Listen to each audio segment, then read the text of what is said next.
কেন কবরে ফুল চাদর দাও? এটা তো শিরক করে ফেললে।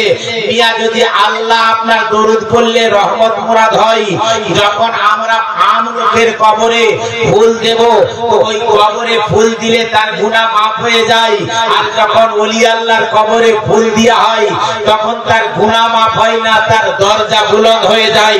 যেমন দরুদে পাক করলে গুনাহ মাফ হয়, রহমত হয়, দরজা বুলন্দ হয়। যখন আপনার গুনাহগার আপনার পড়বে গুনাহ মাফ হবে। আর যখন আল্লাহ ওনার কবরে আপনার দেবেন, তার দরজাকে আল্লাহ বুলন্দ করে দেবে, তার সম্মানিত করে দেবে। মুস্তাফা জানে রহমত ফেলাহু সালাম, শামে মজমে হেদায়েত ফেলাহু সালাম, নবী মুস্তাফা বলেন, যদি একবার আমার প্রতি দরুদ পড়ো তো 10টা গুনাহ মাফ হয়ে যায়। সেই রকম যদি আল্লাহ ওয়ালার কবরে আপনি ফুল চাদর দেন তো আপনার গুনাহ মাফ হবে আর আল্লাহ ওয়ালাদের দরজা বুলন্দ হবে। কেমন?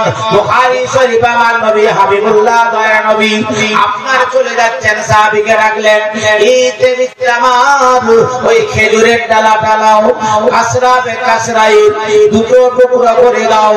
সাহাবীরা দাঁড়িয়ে আছেন, নবী আমার গায়েবদা নবী কেমন করে জানলেন? আলা হযরত বলছেন, দিলে ফরজ পে তেরি গুজার, সারে আরশ পে হ্যাঁ তেরি গুজার, দিলে ফরজ পে হ্যাঁ তেরি নজর। কবরের ভিতরে আপনার আযাব হচ্ছে।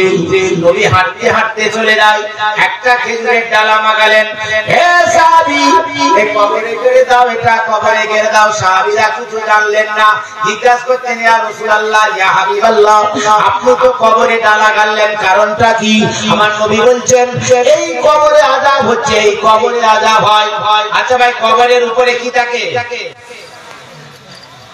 মাটি, তার নিচে বাঁশ, তার নিচে খোলা জায়গা, তার নিচে কাফন, কাফনের ভিতরে লাশ। মুস্তাফা কাফনের ভিতরে 5 ফুট গর্তের নিচে আপনার মাটির নিচে বাঁশের নিচে কবরে আযাব হচ্ছে দেখতে পাই। যে মুস্তাফার নেখা প্রত্যেকটা জায়গায়, যে মুস্তাফা নিজের উম্মতির কবরের আযাব দেখতে পাই, তারপরেও বলছে মুস্তাফা নাকি জানে না। কোরআনকে জিজ্ঞাসা করি, হে কোরআন তুমি বলো নবী জানে কি না? পারা নাম্বার 27, সূরা নাম্বার 55, আয়াত নাম্বার 1, সূরা রহমান। আল্লাহ বলছে নবী জানে কি না? দেখ, আমি যে আল্লাহ নবীকে দিয়ে শিক্ষা দিয়েছি। কোরআন বলছে আর রহমান